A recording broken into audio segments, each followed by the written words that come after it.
campanha política para o cargo mais importante do país, o de presidente da República, mudou bastante desde o período da redemocratização.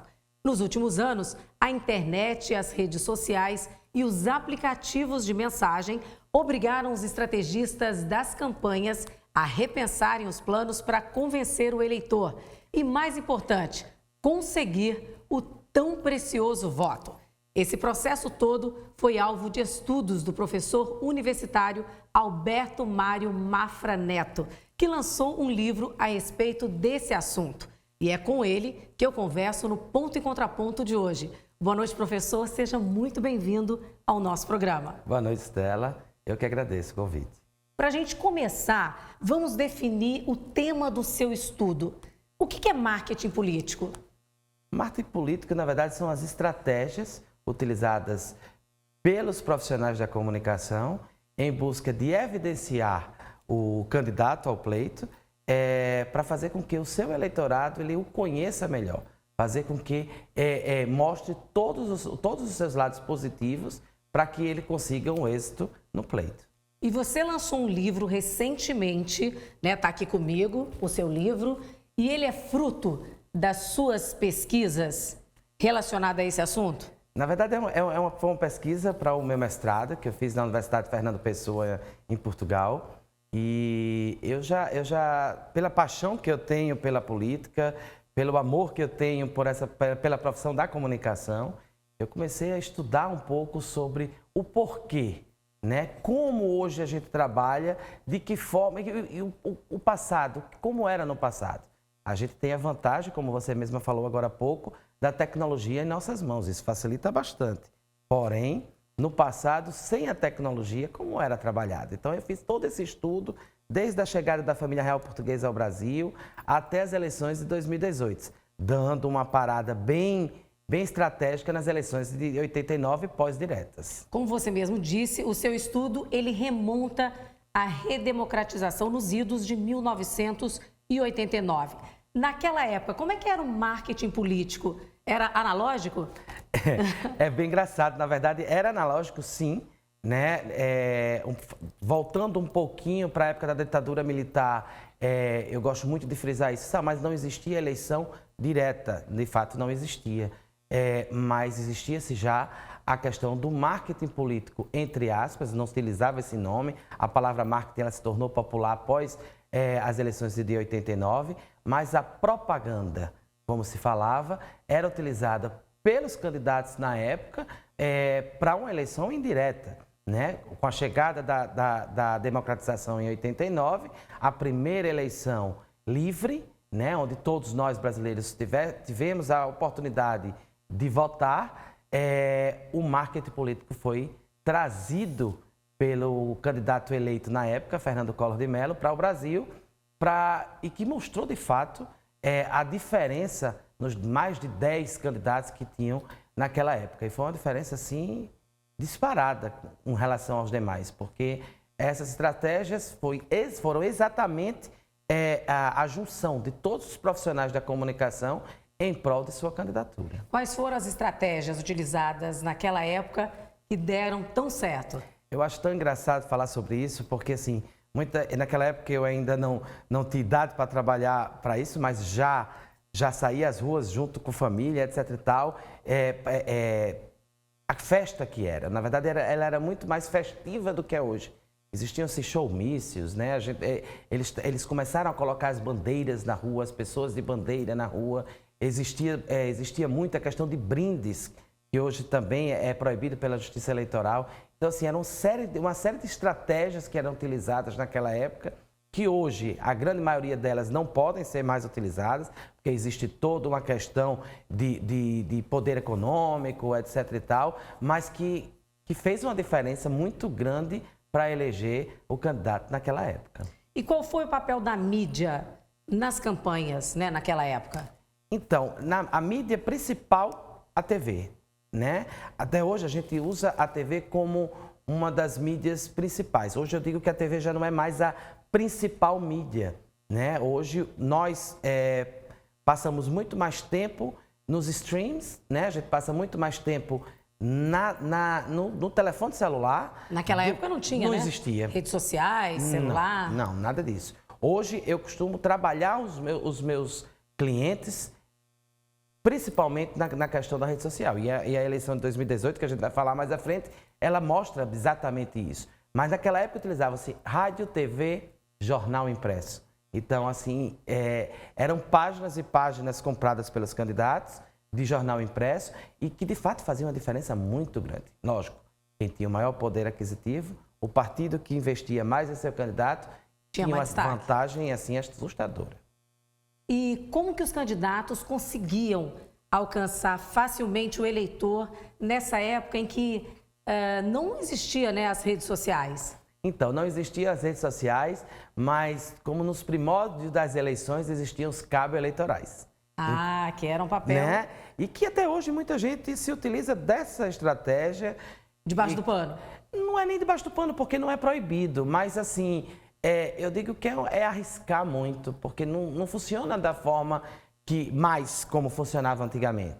Então, o candidato a presidente da República tinha, logicamente, os diretórios estaduais e municipais do seu partido e inserido neles os cabos eleitorais. Então, eram eles que iam à rua. Na maioria das vezes, nem conheciam quem eram os candidatos. E hoje em dia a fiscalização é muito maior também, né? Graças a Deus, né? Eu acho que é bem por aí. Eu acho que o controle do Tribunal Superior Eleitoral, ele veio para somar nas disputas. Então, ele dá, de fato, a oportunidade àquele candidato que não tem um poder econômico muito elevado, tanto quanto aquele que, de repente, está pleiteando uma reeleição ou que tem um poder aquisitivo por se tratar de partidos políticos que têm a maioria na Câmara ou no Senado. Então, a TV, ela distribui esse tempo dentro dos candidatos dentro da TV, mas você tem a facilidade das redes sociais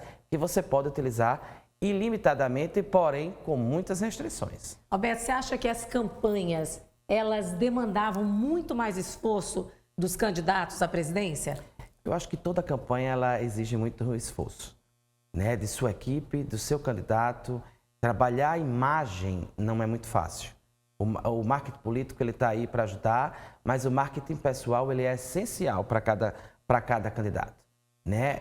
Uma postura ilibada faz total diferença quando você vai trabalhar. Mas é lógico, a gente conhece a política brasileira, a gente sabe como ela é trabalhada, quem são os políticos, é óbvio que toda regra tem sua exceção, mas os profissionais da comunicação estão aqui para isso, para fazer com que a gente evidencie os pontos positivos, esse é o mais importante. E tente trabalhar não somente para mostrar que esse candidato ele tem a intenção de mudar aquele ponto negativo, mas para fazer com que ele, de fato, ele mude e faça a diferença, não somente nas eleições, mas que também foi eleito, logicamente, durante o seu mandato. Você acha que de 1989 para cá, os marqueteiros eles tiveram que se reinventar totalmente nas estratégias utilizadas? Sem sombra de dúvida. E eu lhe digo mais, nós temos a maior prova disso, que é o nosso novo presidente eleito. Se a gente fizer uma retrospectiva, quem era Luiz Inácio Lula da Silva em 1989, concorrendo à eleição com o ex-presidente Fernando Collor, e quem é Luiz Inácio Lula da Silva hoje em 2022, né? Mesmo após ter sido eleito em 2 mandatos, ele até o marketing pessoal do candidato ele foi modificado. Deixou-se de ser, entre aspas, um proletário, vamos dizer assim, um trabalhador de metalúrgica, um sindicalista, e ele passou a ter uma imagem de que o povo queria dele, que fosse de um líder. E a experiência na presidência também ajudou, né? Isso fez uma diferença e várias campanhas disputadas. Sem sombra de dúvida. Né? Então, assim, ele mudou do sindicalista, do proletário, ao grande líder de uma nação. Então, isso fez uma diferença e os seus marqueteiros trabalharam de forma extraordinária. Professor, vamos avançar um pouquinho, né, no tempo e falar dessa época de redes sociais, que elas foram primordiais em 2018, né, para a eleição do Bolsonaro. Elas continuam fortes nas campanhas até hoje, né? além de continuarem fortes, a tendência é deixá-la mais forte ainda. Né? Eu falo no livro que a campanha de 2018, e é notório, logicamente, que o presidente praticamente não precisou sair de casa. Depois do atentado sofrido, quem cuidou da eleição dele foi a assessoria de comunicação. Foi o marketing político como um todo, marketing político eleitoral. É importante a gente frisar que existem vários profissionais da área de comunicação que se juntam ao marketing político. E aí trabalharam, muito bem trabalhado, a questão da rede social, que foi primordial para o eleger como presidente da República. E não foi diferente agora nessas últimas eleições. Então, é importante a gente mostrar que a mídia social, a rede social, a internet como um todo, hoje, ela passa a ser peça fundamental em qualquer disputa eleitoral. Assim como ela pode levantar um candidato, ela também pode derrubar. Sem sombra de dúvida. Para se levantar uma imagem, seja de uma empresa, seja de uma pessoa, leva-se uma vida. E a rede social, ela está aqui para isso também. Mas para destruir uma imagem, basta apenas um clique. Com um clique, você consegue destruir a imagem de qualquer candidato em qualquer momento. E hoje em dia as pessoas, né, estão com o celular na mão, fica muito fácil, né, de pegar um flagra, de pegar alguma coisa que não deveria ser mostrada. E disseminar. Ou que não poderia. E disseminar de forma errada. Daí chegam as tão faladas fake news. Né? As fake news, elas levaram uma evidência maior nas eleições de 2018, né? Independentemente de quem era o candidato, independentemente de qual lado político estava, a fake news ela chegou numa forma errônea, o nome já diz, é fake, mas ela ajudou muito a alguns candidatos naquela época.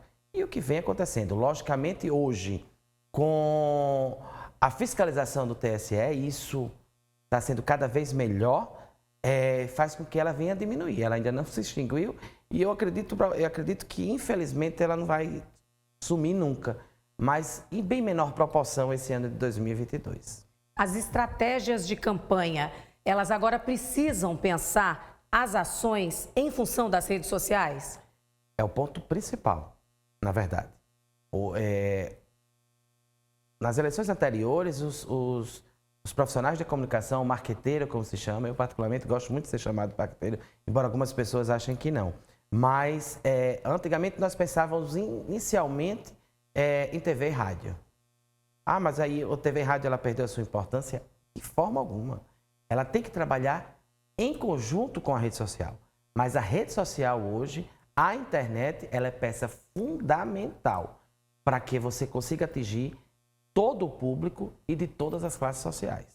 E o papel da assessoria de imprensa? É primordial também.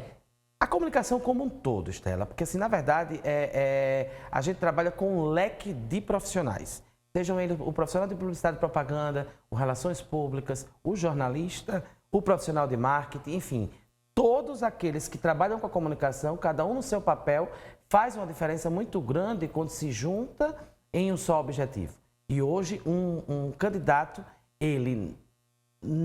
a probabilidade dele não obter êxito sem ter todos esses profissionais é muito grande. Então, o primeiro pensamento, seja de um candidato ou de um partido político, é montar uma boa equipe coesa, que todos consigam trabalhar uns com os outros de forma harmoniosa, com um único objetivo, eleger aquele candidato. E na campanha desse ano, você já conseguiu captar alguma diferença, né, em relação a 2018? Eu já vou dar spoiler para o próximo livro. Mas, na verdade... Ótimo, então, ótimo. Sem dúvida, em primeira mão. E, assim, vou lhe dizer que, sim, as eleições desse ano foram eleições, assim... Eu estava falando que ela é totalmente diferente das demais. Então, o Brasil ele ficou dividido, né? E continua, né? Pois é, e eu não acho isso positivo. No meu ponto de vista, não é positivo. Mas o país ele se dividiu em dois lados. E nós, profissionais da comunicação, temos o dever de acabar com isso. De mostrar à população, de fato, que não vale a pena isso. Que a gente tem a terceira, a gente tem a quarta, a gente tem a quinta via e a gente tem que trabalhar em cima disso. E os profissionais de comunicação dos partidos, eles têm por obrigação mostrar isso à população.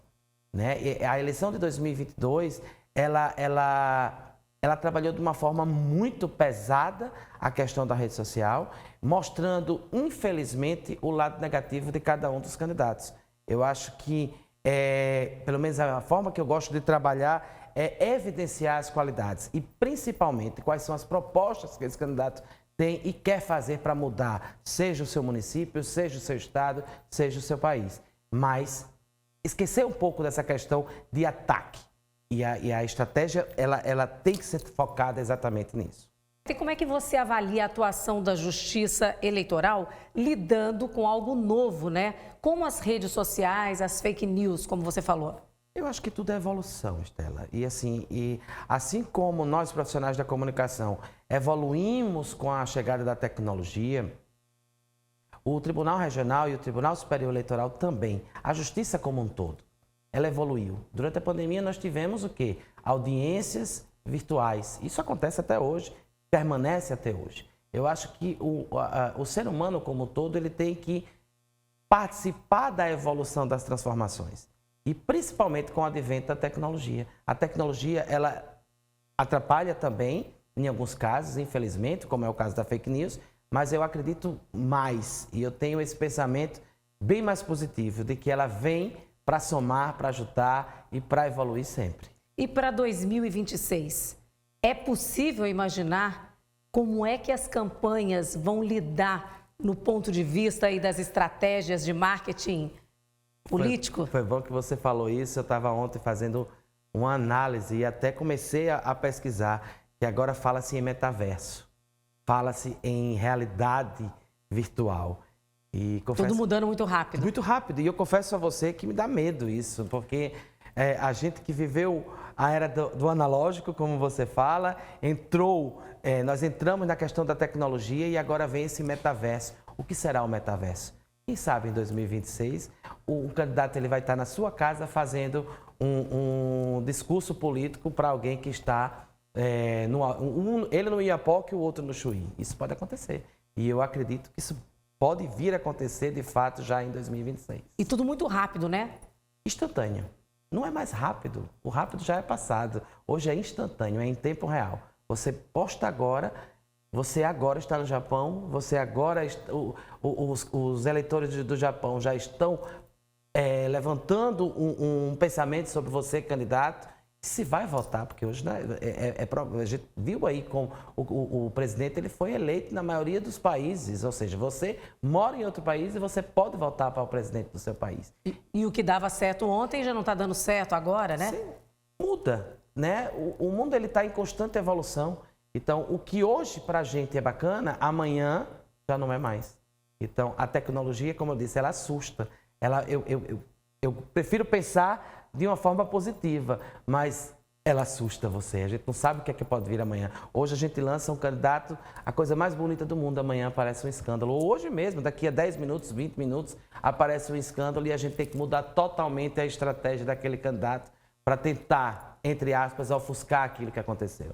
Professor, muito obrigada pela sua presença, né? A sua participação aqui no Ponto e Contraponto, ensinando a gente aí mais sobre marketing político. Eu que agradeço, estou à disposição sempre e até a próxima oportunidade. Muito obrigada mesmo. É isso, né, gente? O Ponto e Contraponto fica por aqui. Para rever este e outros programas, é só acessar o nosso canal do YouTube, TV Ponta Verde SBT. Tenham todos um ótimo fim de semana e até a próxima.